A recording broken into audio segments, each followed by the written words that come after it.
A little over a decade ago, there was this 12-year-old boy who was struggling. He was a bit of a slow learner, and I think because of that, he was constantly bullied in school. He didn't have much friends. Also, because of the bullying, because being slow, all that added up, he wasn't able to catch up with his homework. It was piling up, and a teacher shames him in class, brings him forward in front of the class and shames him. And above that, there was it was physical as well, because the teacher canes him every day for not finishing up his homework, and he didn't get to go to recess because he needs to finish up his homework beside his teacher. He would go to Sunday school as well every Sunday, and even there's no refuge because he was constantly being shamed by his peers. There was nowhere to go, really. And when he goes home after school, so the parents, he has loving parents, but unfortunately, due to financial circumstances, the parents had to work till late. The grandmother is downstairs watching TV, and this boy will be upstairs doing his homework. He would be doing his homework with the TV on and with the volume, blasted. Not because he wanted to watch TV, but because he didn't want his grandmother to realize that he was actually crying while doing his homework. Funny, right? He would be crying doing his homework, and then the tears would be flowing down, and the homework would be all smudged. And to think that the teacher didn't even notice, or maybe she just decides to not notice it. And there's this one time he would look out. There were several times that he would look out the balcony window, the balcony door, and thought to himself, with all this pain in the chest, with all this tears stop, with all this pain and suffocation, tightening of the chest, will all this go away? Now, it was a 12-year-old kid. He didn't understood all this that he was feeling, but he was just in pain, and he thought, would it all stop if I just jumped off the balcony?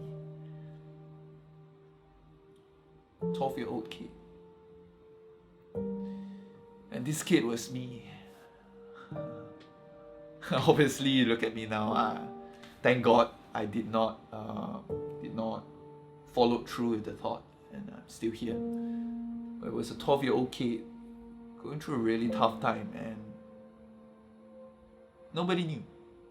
There were a lot of solutions given to me. There were people who were saying that, work harder, stop watching TV so much, stop playing games so much, stop being lazy, stop playing around.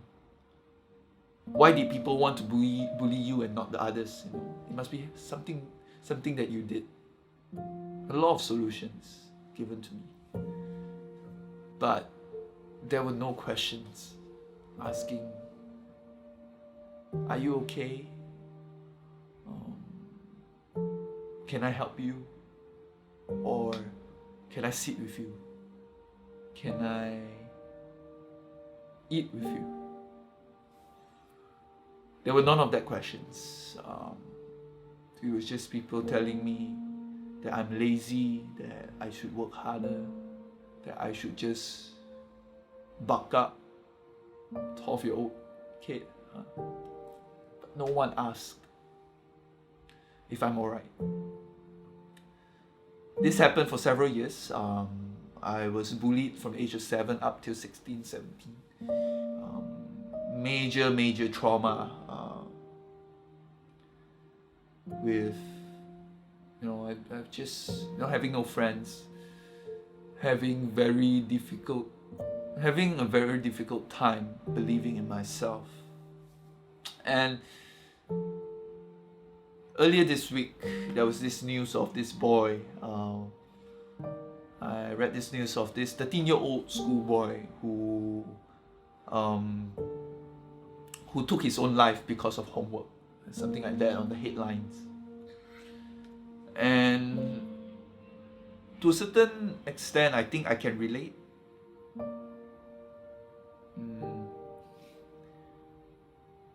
I guess you can say I felt for him, because I was that boy. I was in a place where I was struggling. I was in a place where I didn't see a way out. And this was way before social media. I mean, there was social media, but I didn't even have my own phone. I don't have any social media. I didn't really use the internet. So where would these thoughts come from? What could drive a 12-year-old innocent boy to an extent of thinking of taking his own life? And it really struck me. And to see the news, the headline saying that the schoolboy took his life because he wasn't able to finish his homework. That is, to me, too shallow of a headline. Too ignorant, if I may say so. And I see friends in social media posting it, saying that, kids nowadays taking their own life over homework. It's never just homework. It's never just the influence of social media. It's never just not being able to get good grades. Sure, those could be factors, but there's always more. Did you know that the 12-year-old kid, me, because of not being able to finish his homework, because of being a slow learner, slightly different, normal in every way, just slightly slower, being labeled as lazy, being labeled as dumb, or someone who is too full of himself that doesn't want to do his homework. The social impact of that on that person's life is big, because don't forget, he's surrounded by his peers, and the peers would probably think, I should not hang out with him, he's a lazy person. That's what the teacher said. Don't hang out with him too much, he's a bad influence. And then of course the parent side would think that would of course sometimes listen to what the teachers say. There's this one time I remember, even the teacher, twice actually, the teacher actually asked me to, in the middle of class, go down to the phone booth of the school, call my parents to come, because she wanted to talk to them. I was crying my way there, and I was pacing around the phone booth because I was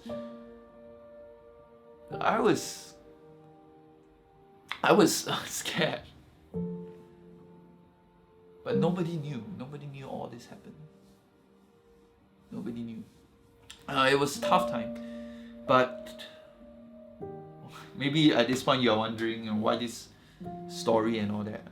No, this story does not end sadly. I'm still here. I'm glad. Today I'm alive and well. I'm very happy.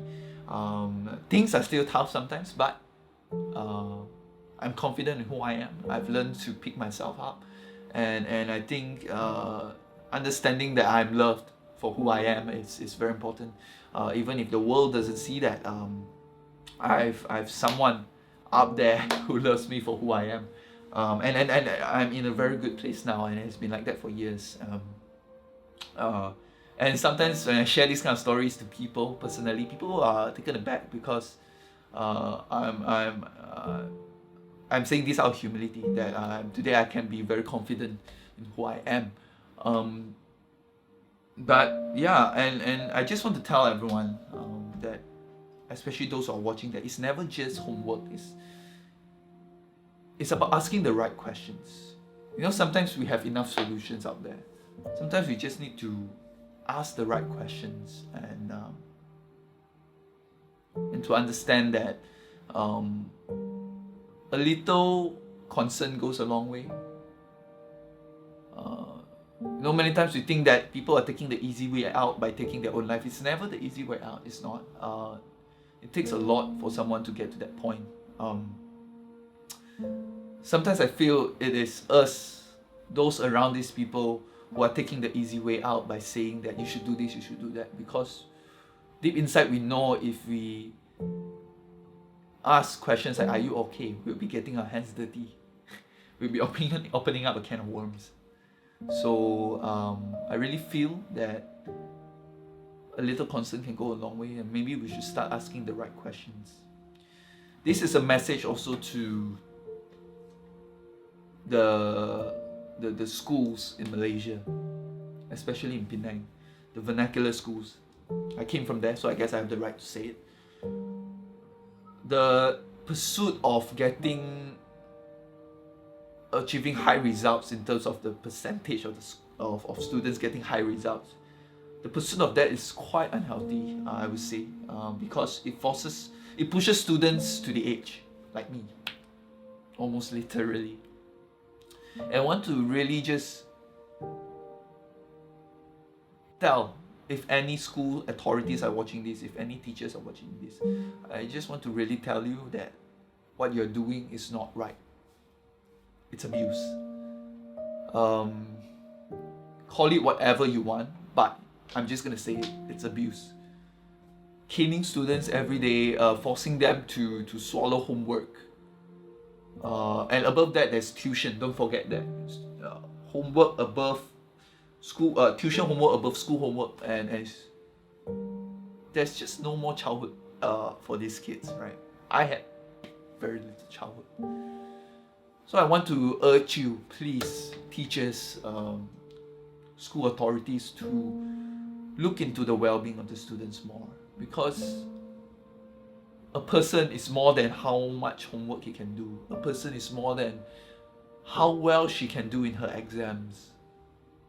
A person is a gift. It's a miracle in itself. And please, if you're a teacher, if you're a school authority, if you're a headmaster, headmistress, please bear that in mind. Let this case of the 13-year-old boy taking his own life be a reminder to us that it's never just... Life does not just revolve around homework and academics. There are dreams possibly that this boy had that has to go down into the coffin with him. Never realized. And do understand that, teachers, you play a very important role, because you are not just teaching a bunch of students. You are nurturing the generation that shapes our future. It's not an if. It will. They will shape our future. Whether for good, for better, or for worse, that is up to you. Up to us as a society. And to those watching this, and if you are struggling, I just want to remind you that you are loved, that you are special, that whatever you're going through, you will get out of it. There will be a light at the end of the tunnel, and one day you will, like me, look back and see, wow, I survived that, and I'm so much stronger now, and because of that, I'm able to share my story with you and hopefully encourage you. And I want to urge you to be strong. That is, whatever you're going through is just temporary. It's just a season. And life sometimes does not mean it will get easier. At the age of 19, I got depression. Thank God I recovered after that. I've seen loved ones go through it as well. But the truth is, we are able to go through it. And I just want to encourage you not to go through this alone. Talk to someone. Ask for help. It's not wrong to ask for help. It's not wrong to be vulnerable. If one person does not respond to us, try another one. If the other person does not respond to us, try another one. Because yeah, it's simple, you know. Just like when we injure ourselves physically, when we twist our ankle and fall down and twist and couldn't get up, we will ask for help, for someone to help us up. And depression is the same thing. If you are unable, because when you are depressed, you lose all social functions, you lose the ability, you are paralyzed. And sometimes we just need people to just journey with us and carry us in their arms for a bit, and just ask for help. And If anything at all, there'll be a number right at the end of the video, that the potential helplines that could help you. So please call those numbers if you really need help. Yeah, so understand your worth, that you are worth, you're worth it. Your life is worth living, and you are beautiful in your own way. And if anything at all, if you feel there's no one that loves you, if in actual fact nobody loves you, which is usually not true, remember this: there is a God that loves you. That, to be honest with you, that was what brought me out of depression. Brought me out of the thoughts of suicide, because I experienced the love of God, and I knew that I have a heavenly Father that loves me for who I am, and only wants the best for me.